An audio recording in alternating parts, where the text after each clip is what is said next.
The Sound Machine, written by Roald Dahl. This is video number 1, Easy Explanation. Let's come to page number 98. The Sound Machine was first published in the New Yorker. It has also appeared in the collections More Tales of the Unexpected, Someone Like You, and Skin and Other Stories. It combines science fiction with conservation in a fantastic tale that hovers between illusion and reality. Now this last sentence is very important. What kind of a story is this? The Sound Machine is actually a science fiction with conservation in a fantastic tale that hovers between illusion and reality. We have the theme of appearance versus reality in this story. And another prominent issue highlighted in the story is that of ill treatment of nature by the humans, especially the pains afflicted by humans on the trees and plants without any care for their feelings. We can conclude that this is a science fiction with environmental ethics. Here there is the underlying spirit of a peaceful coexistence amongst all creations of God, and this is the need of the hour. Come on, let's start reading the story.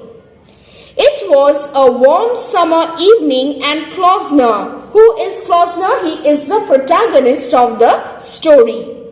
Klausner walked quickly through the front gate and around the side of the house and into the garden at the back. He went on down the garden until he came to a wooden shed, and he unlocked the door, went inside and closed the door behind him. On a summer evening, Klausner is hurriedly making his way back to the unpainted room of the shed he uses as a workshop. So, as the story begins, we are introduced to the central character, Klausner, and Klausner harbors a deep interest in sounds that exist around, almost to the point of being labeled as an eccentric person, as an obsessed person, as a fanatic. Now, we have the setting. Klausner's house, garden, and a nearby park, and this is Klausner's makeshift laboratory. The interior of the shed was an unpainted one. Learn the description of the place.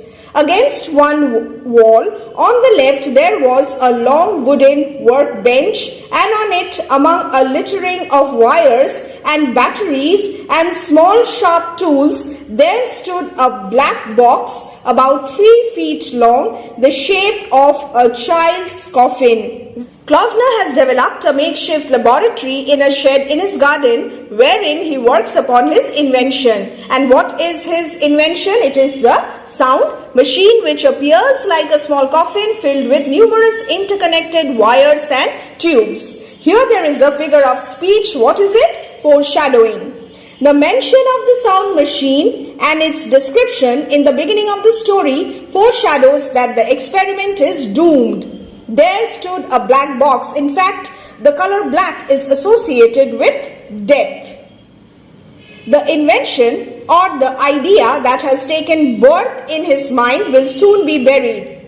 So this initial foreboding or the use of foreshadowing makes the reader delve deeper into the story, and readers keep on looking for subtle hints to substantiate on this idea and to further the plot. The black box is like the shape of a child's coffin. Klausner moved across the room to the box. The top of the box was open, and he bent down and began to poke and peer inside it among a mass of different colored wires and small tubes. Klausner devotes extensive time to this project, fiddling with the wires and drawing diagrams almost like a scientist, and he is engrossed in this task and he displays unwavering concentration as he works and tests the device he has created. He picked up a piece of paper that lay beside the box, studied it carefully, put it down, peered inside the box and started running his fingers along the wires, tugging gently at them to test the connections. Glancing back at the paper, then into the box, then at the paper again, checking each wire. He did this for perhaps an hour. Klausner displays restless passion towards the work he conducts in his laboratory, showcasing his intense, singular focus and drive. Another thing to note is the rather unadorned workplace of Klausner. It is not a fancy laboratory, but it is a makeshift lab. Then he put a hand around to the front of the box where there were 3 dials and he began to twiddle them, watching at the same time the movement of the mechanism inside the box. All the while he kept speaking softly to himself, nodding his head, smiling sometimes, his hand always moving, the fingers moving swiftly, deftly, skillfully inside the box, his mouth twisting into curious shapes, showing his anticipation, his excitement when a thing was delicate or difficult to do, saying, "Yes, yes, and now this one, yes, yes, but is this right? Is it? Where's my diagram?" What is he doing? He keenly studies the mechanism occurring inside the box as he twiddles the dials of his radio-like sound box, and it seems from his state of nervous excitement that he is nearing a breakthrough, which meant that his sound machine was finally ready to be put to use. Nervous excitement, and then we also have restless passion, devotion, dedication of Klausner, his drive and intense focus. Ah yes, of course, yes, yes, that's right, and now, good, good, yes, yes, yes, yes.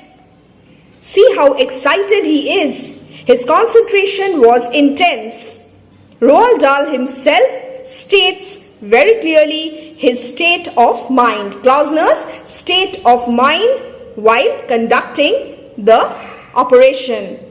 His concentration was intense, learn this. His movements were quick, learn this. There was an air of urgency, hurry, hurry, about the way he worked, of breathlessness, anticipation, of strong suppressed excitement. Learn this section. This is very, very important. Use this while writing the answer. Quote. Break the lengthy one into smaller quotes. Suddenly, he heard footsteps on the gravel path outside, and he straightened and turned swiftly as the door opened and a tall man came in. So another character comes in. It was Scott. It was only Scott, the doctor. Klausner's thoughts are suddenly interrupted by the sound of footsteps outside the shed, causing him to nervously stop working and turn to the door. He was so engrossed in his work that the arrival of his friend and Dr. Scott startles him. Well, well, well, the doctor said, so this is where you hide yourself in the evenings. Hello, Scott, Klausner said. I happened to be passing, the doctor told him, so I dropped in to see how you were.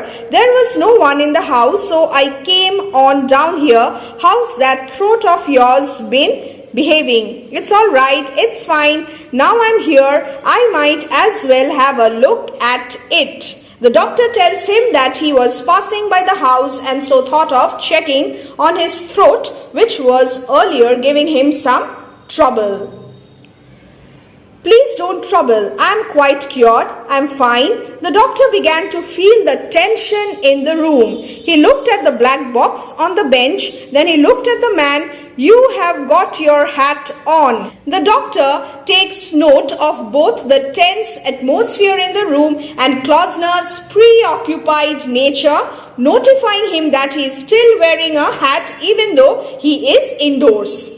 And Klausner is surprised. Oh, have I? Klausner reached up, removed the hat and put it on the bench. The doctor came up closer and bent down to look into the box. What's this?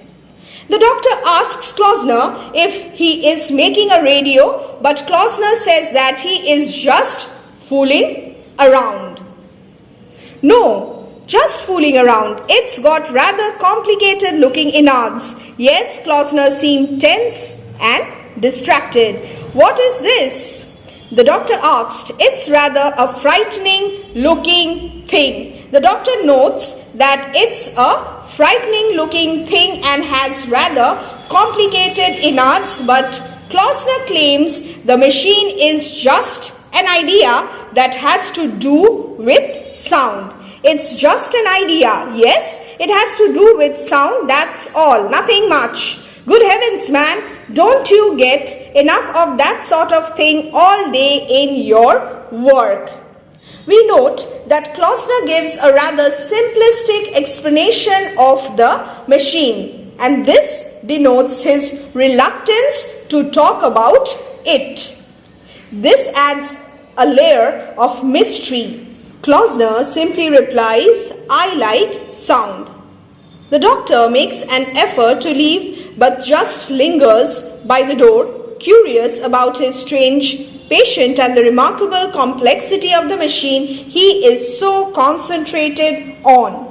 So it seems the doctor went to the door, turned and said, well, I won't disturb you. Glad your throat's not worrying you anymore. But he kept standing there looking at the box, intrigued by the remarkable complexity of its inside, curious to know what this strange patient of his was up to. What's it really for? He asked. You have made me inquisitive. Quote these words. Curious and inquisitive. You have made me inquisitive. Klausner looked down at the box, then at the doctor, and he reached up and began gently to scratch the lobe of his right ear. There was a pause.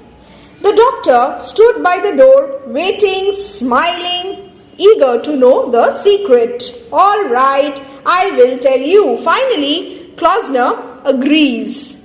If you are interested. There was another pause, and the doctor could see that Klausner was having trouble about how to begin. He was shifting from one foot to the other, restlessness, tugging at the lobe of his ear, hesitating, looking at his feet, not knowing where to begin from, and then at last, slowly he said, well, it's like this. The theory is very simple, really. The human ear, you know that it can't hear everything. Learn this, it can't hear everything. There are sounds that are so low-pitched or so high-pitched that it can't hear them. Yes, the doctor said yes. According to Klausner, there exist numerous sounds around us which, due to their high pitch, are inaudible to the human ear. Now this is technically correct perhaps, as humans can hear certain sounds within a certain range, unlike bats, dolphins and even dogs and cats can hear. Well, speaking very roughly, any note so high that it has more than 15,000 vibrations a second, we can't hear it. Dogs have better ears than us. You know, you can buy a whistle whose note is so high-pitched that you can't hear it at all, but a dog can hear it. Yes, I have seen one. So this is the secret. Klausner is quiet for several moments, gently scratching the lobe of his right ear before agreeing to tell the doctor about his research. He finally does by noting the existence of sound so low-pitched or so high-pitched that the human ear is incapable of hearing them. He uses the principle, the example of a dog whistle as an example here, noting that the dog's heightened sense of hearing allows them to hear what to humans register as mere silence.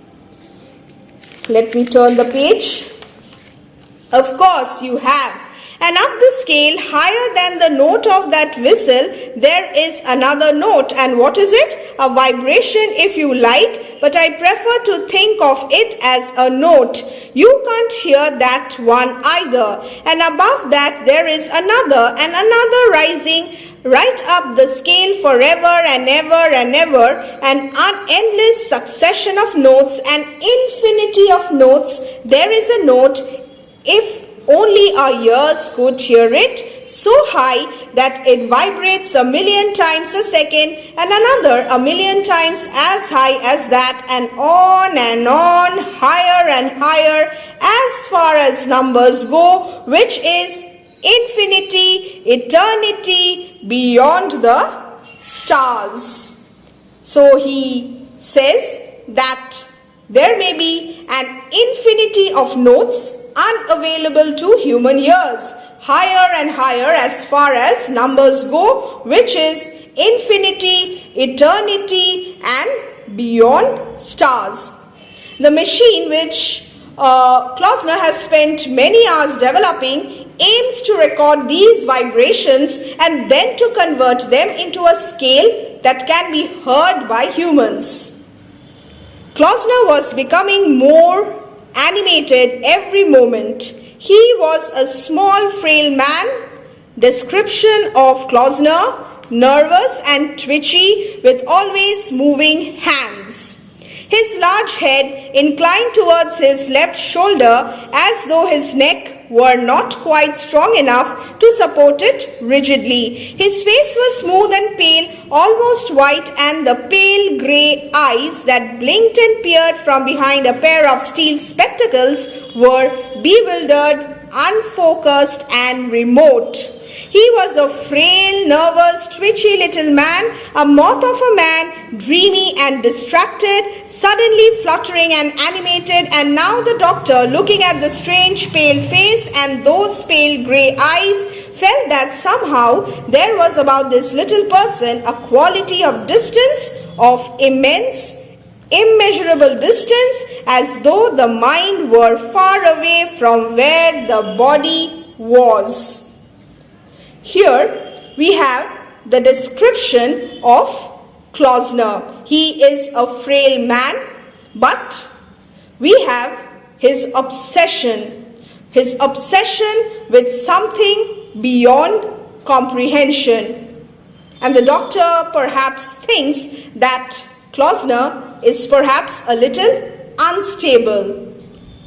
The doctor would be more inclined to believe him.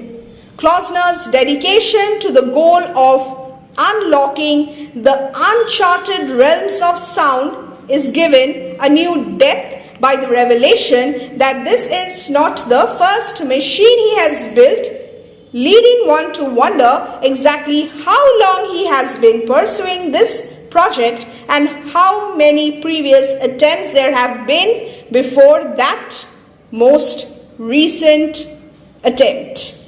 The doctor waited for him to go on.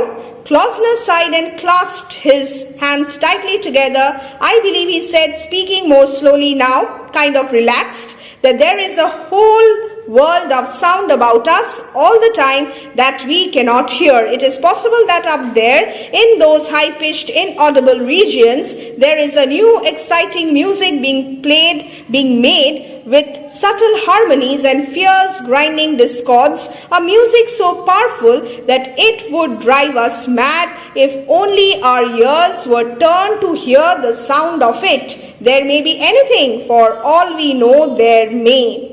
Yes, the doctor said, but it's not very probable. Why not? Why not?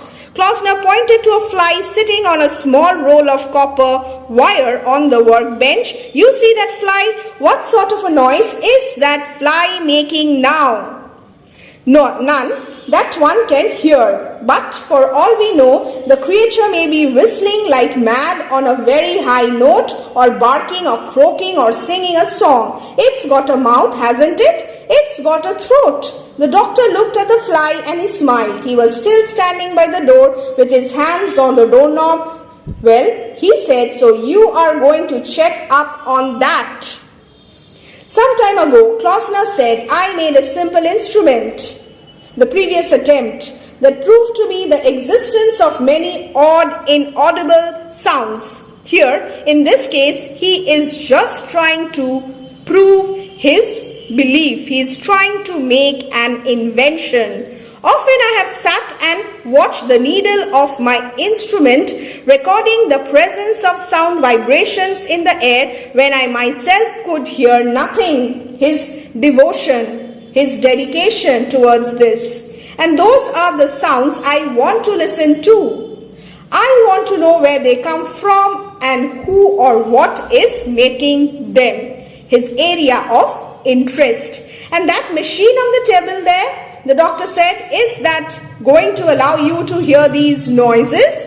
It may, who knows? So far, I have had no luck, but I have made some changes in it, and tonight I am going for another trial. Interesting. This machine, he said, touching it with his hands, is designed to pick up sound vibrations. Here is the purpose of the sound machine. This machine, he said, touching it with his hands, is designed to pick up sound vibrations that are too high-pitched for reception by the human ear, and to convert them to a scale of audible tones. I tune it in almost like a radio. How do you mean? It isn't complicated. Say I wish to listen to the squeak of a bat. That's a fairly high-pitched sound, about 30,000 vibrations a second. The average human ear can't quite hear it. After having made some final changes in his device, Klausner believes that it is ready to be put to use and is very excited to test it. Now, if there were a bat flying around this room and I tuned into 30,000 on my machine, I would hear the squeaking of the bat very clearly. I would even hear the correct one, F sharp or B flat or whatever it might be, but merely at a much lower pitch. Don't you understand? The doctor looked at the long black coffin box. So the comparison comes back once again. The repetition emphasizes on foreshadowing. As readers, we can speculate that this experiment is doomed. And you are going to try it tonight. Yes. Here, we feel that the doctor doesn't believe Klausner. Well, I wish you luck. He glanced at his watch. My goodness, he said, I must fly. He's in a hurry now. He doesn't want to wait and accompany Klausner. Goodbye, and thank you for telling me. I must call again sometime and find out what happened. The doctor went out and closed the door behind him. The doctor is still unconvinced that the long black coffin box will do such a thing. Suddenly realizing how much time has passed, the doctor departs. For a while longer, Klausner fussed about with the wires in the black box. Then he straightened up and in a soft, excited whisper said, now we will try again. We will take it out into the garden this time, and then perhaps the reception will be better. He is excited to see the result. Lift it up now carefully. He's talking to himself. Oh my God, it's heavy. He carried the box to the door, found that he couldn't open the door without putting it down, carried it back, put it on the bench, opened the door, and then carried it with some difficulty into the garden. He's all by himself. This is a world created by Klausner for himself. This shows his obsession with the sound machine. He placed the box carefully on a small wooden table that stood on the lawn. He returned to the shed and fetched a pair of earphones. He plugged the wire connections from the earphones into the machine and put the earphones over his ears. He takes the box outside into his garden, plugs in his earphones and turns the dial meant for tuning the apparatus to the desired frequency and waits to hear some new sound.